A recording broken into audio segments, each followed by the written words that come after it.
आज शनिवार का दिन है, जिस दिन अपन इस दरिद्रता से मिलने के लिए पीपल के पेड़ के नीचे आए हैं। हिंदू धर्म में ये दिन पीपल के वृक्ष के लिए पूजनीय होगा। जो भी शनिवार के दिन पीपल के वृक्ष की पूजन करेगा, दूध चढ़ाएगा या मिष्ठान का भोग लगाएगा, लक्ष्मी और नारायण उसके घर में प्रवेश कर जाएगा। लक्ष्मी और नारायण उसके घर में प्रवेश करेगा, इसलिए नियम बनाया। कौन से दिन का? शनिवार। लक्ष्मी जी बोली, नारायण आपने तो एक दिन का वार लिख दिया। शंकर जी ने 7 वार बनाए हैं, रविवार, सोमवार, मंगल, बुध, गुरु, शुक्र और शनि। ये शिव जी ने बनाए। अब एक दिन आपने अपना बना लिया, बाकी के दिन अगर कोई इस पीपल के वृक्ष के नीचे आएगा और यहां तो दरिद्रता बैठी है, तो उसका क्या होगा? भगवान नारायण बोले, सुन दरिद्रता, तेरे से एक विनती है, अगर कोई भी मनुष्य इस पीपल के पेड़ के नीचे अगर 7 दिन में आता है और उसके हाथ में अगर कोई सामग्री होती है तो तू उसके घर में प्रवेश नहीं करेगी। नियम है पीपल के वृक्ष का, या तो पानी का लोटा लेकर जाओ, कुंकू का चोपड़ा लेकर जाओ, शक्कर लेकर जाओ, या पेड़ के नीचे चींटी को डालने के लिए आटा ले जाओ, पर खाली हाथ पीपल के वृक्ष के नीचे कभी मत जाओ, कभी नहीं जाओ। खाली हाथ जाओगे तो दरिद्रता तुम्हारे घर में प्रवेश करेगी। दरिद्रता उठकर खड़ी होकर बोली, नारायण तुमने अपनी मनमानी करी है, एक दिन मुझे भी मेरा चाहिए। भगवान ने कहा, बोल कौन सा दिन चाहिए? दरिद्रता कहती है, रविवार के दिन इस पीपल के वृक्ष के नीचे मैं दिन भर नृत्य करूं, इसमें रहूं, और जो यहां आए रविवार को मैं उसके घर में प्रवेश करूं। भगवान ने कहा, ठीक है। दरिद्रता, रविवार का दिन एक ऐसा दिन रहेगा जिस दिन तू इस पीपल के वृक्ष के नीचे नृत्य करेगी, और जो आएगा इस पीपल के वृक्ष के नीचे तो उसके साथ प्रवेश करेगी। मैंने तुझे वर दिया। इसलिए हमारे यहाँ केवल पीपल का वृक्ष अगर दीवार में भी लग जाता है ना, किसी की फैक्ट्री की दीवार में, किसी के घर की दीवार में पीपल का वृक्ष अगर लग जाता है, पीपल का पौधा लग जाता है, उसको कितना भी तोड़ लो वो वापिस लग जाएगा। फिर तोड़ोगे फिर लग जाएगा। अगर पीपल के पौधे को तोड़ना है तो केवल रविवार का दिन एक नींबू, एक मिर्ची और बमूल का कांटा, ये 3 चीजें रखने के बाद में आधे घंटे बाद रविवार के दिन पीपल के पेड़ को उखाड़ कर फेंक दो। दूसरी बार कभी पीपल दीवार में लगता ही नहीं, कभी नहीं लग सकता। केवल एक रविवार का, केवल एक संडे, इतवार का। घर में दीवारों पर अगर पीपल लग भी गया है, इसलिए पीपल के वृक्ष को उखाड़ने का, अगर घर में पीपल लगा हुआ है या पीपल का पौधा हमारे घर में लग गया, उसको उतारना, निकालना, लगाना, तो पीपल के वृक्ष को अगर निकाला जाता है तो रविवार के दिन, और अगर पीपल के वृक्ष को कहीं लगाया जाता है तो सोमवार के दिन या मंगलवार के दिन, बुधवार के दिन, इन दिनों में लगा सकते पीपल के वृक्ष कहीं लगाना। शनिवार का दिन एक ऐसा दिन होता है जिस दिन पीपल के वृक्ष को कहीं जाकर लगाया नहीं जाता, क्योंकि शनिवार के दिन पीपल के वृक्ष के नीचे लक्ष्मी रहती है। हम अपने हाथों से अगर पीपल का वृक्ष किसी दूसरी जगह पर शनिवार को रोपित करते हैं तो हमारे घर की लक्ष्मी अपने घर से छिन्न होकर चली जाती है। इसलिए शनिवार के दिन पीपल लगाया नहीं जाता, किसी के घर जाकर उसको वापस पलटा नहीं जाता। लग गया उसको डाल। प्रभु मेरी धर्म पत्नी को कहाँ रखूं आप बताओ? वो तो जहां यज्ञ होता है, अनुष्ठान होता है, दान होता है, पुण्य होता है, सत्कर्म होता है, वहां जाने को तैयार नहीं। अब करूं क्या? भगवान ने बोला, एक काम करो। दुर्वासा जी बोले, जिसके यहां रात्रि में बर्तन झूठे पड़े रहते हो, उसके घर में इस दरिद्रता को लेकर तुम प्रवेश कर जाना।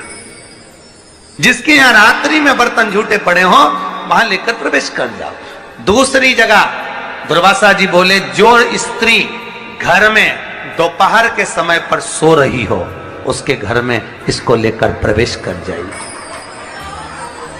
जो स्त्री दोपहर के समय में घर पर सो रही हो, इस दरिद्रता को लेकर प्रवेश कर जाइए। तीसरा, जिसके यहां पर दरवाजे पर कांटे वाले पौधे लगे हों उस घर में इस दरिद्रता को लेकर प्रवेश कर जाइए। दरिद्रता, कितनी सुंदर बात कही है।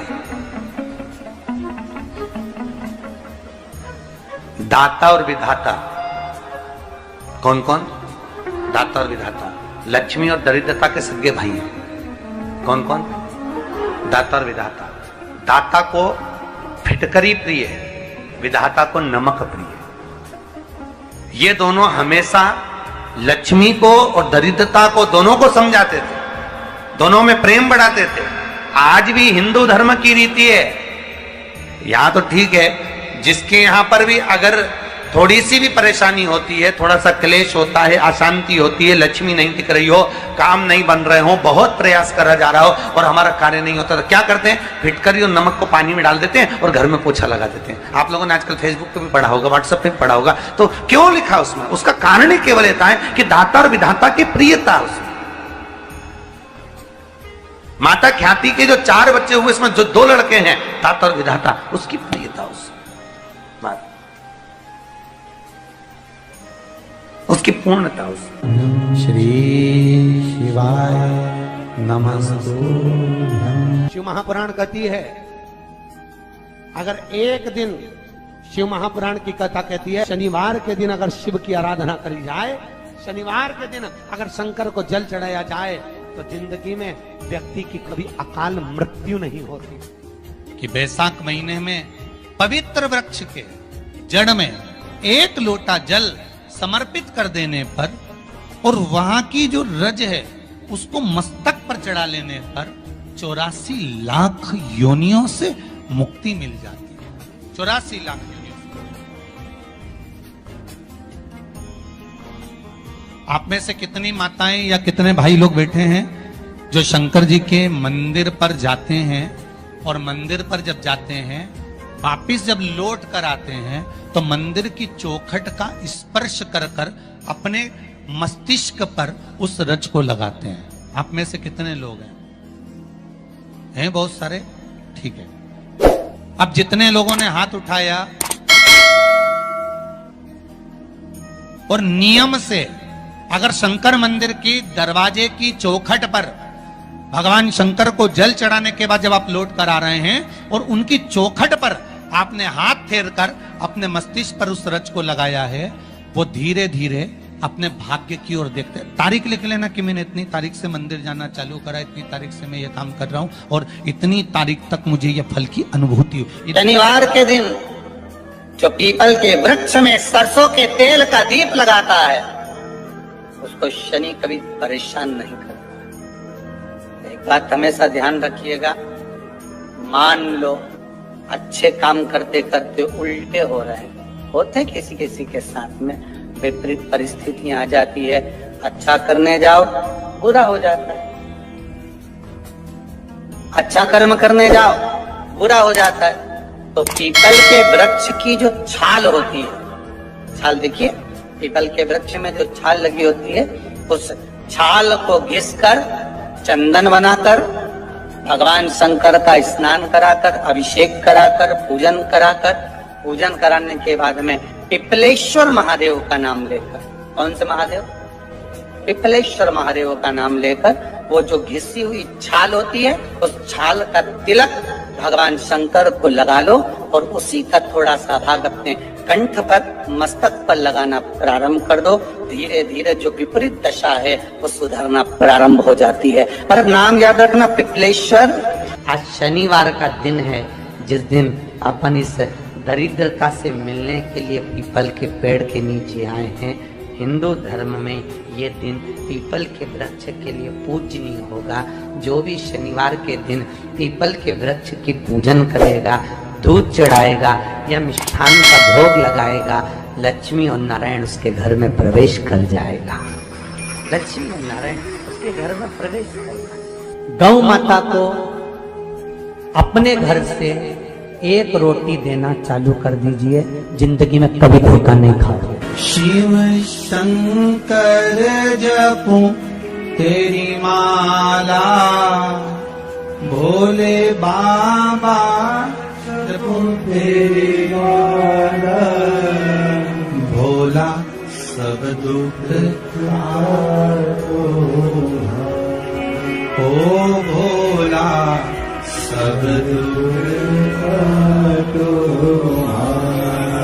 आप उससे निवेदन करेंगे।